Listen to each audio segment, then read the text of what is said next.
Hi! Good afternoon! Naisipan nga namin ngayon mag-mall since Sunday and wala din pasok tong si Dada. Nakita niyo naman itong batang makulit, tuwang-tuwa kasi ngayon na lang siya ulit nakapunta dito sa mall. Tuwang-tuwa nga ako dito kay Maxine kasi pabalik-balik siya dito sa standee na to.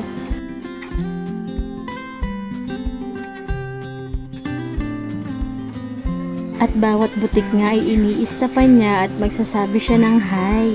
Nakakatuwa nga at very friendly nitong si Maxine.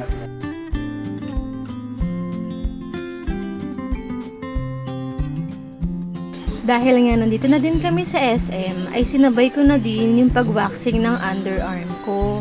Grabe, ang bilis nga ng panahon. Bare months na nga at magpapasko na din pala. Ayan na nga at umakyat na din kami ng second floor. Dahil nga nahanap namin kung saan lagi talaga akong doon nagpapawax. Kaso nga ay hindi namin nakita kaya dito na nga lang kami sa Bro Lounge. In fairness, maganda din ang ambience dito, very relaxing at ang importante ay swak na swak sa budget. Pagkatapos nga namin ay umuwi na din agad kami. Pagka-uwi nga namin ay nilinisan ko na agad itong trolley ni Maxine.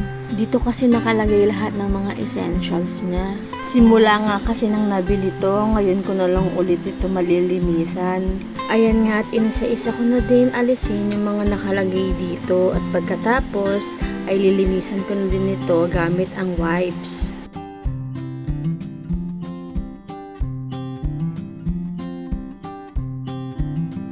Kapag nanay ka na talaga, no, magiging mausisa ka na sa mga gamit. Kung madumi ba o malinis pa. Lalo na kapag gamit ng mga baby or mga toddler natin.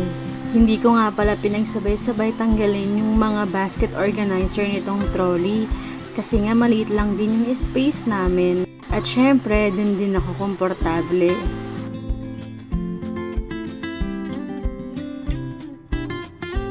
Napatulog ko na pala dyan si Maxine, kaya eto, chinempo ko talaga na natutulog siya para makapaglinis ako ng trolley niya.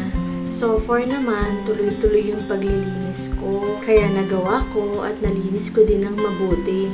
Very recommendable nga itong trolley organizer ni Maxine. At malaking tulong nga din ito para sa akin. Dahil nga dyan ko lang inilalagay yung mga essentials niya at hindi na kung saan-saan. Lalo na makakalimutin na ako. After nga na matanggal ko lahat, ayan na yung mga alikabok at dumi na naipon. Buti na lang talaga ay nalinis ko agad. Tapos ko nang hugasan itong mga trolley organizer.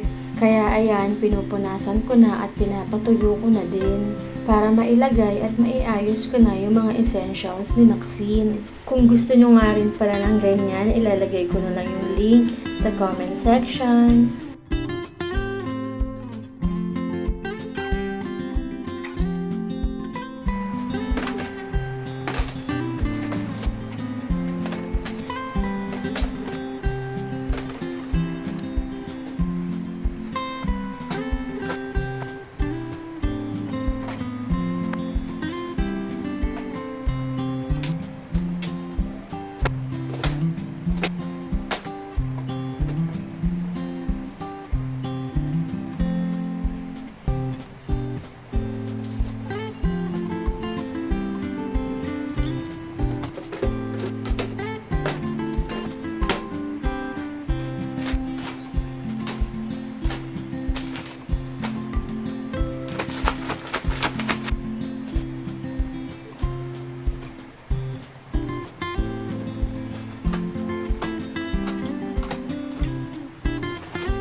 At pagkatapos nga ay naglagay lang ako ng artificial flowers, tulips bouquet. Lately kasi nahihilig ako sa mga flowers and plants. O siya, hanggang dito na lang. See you on my next vlog.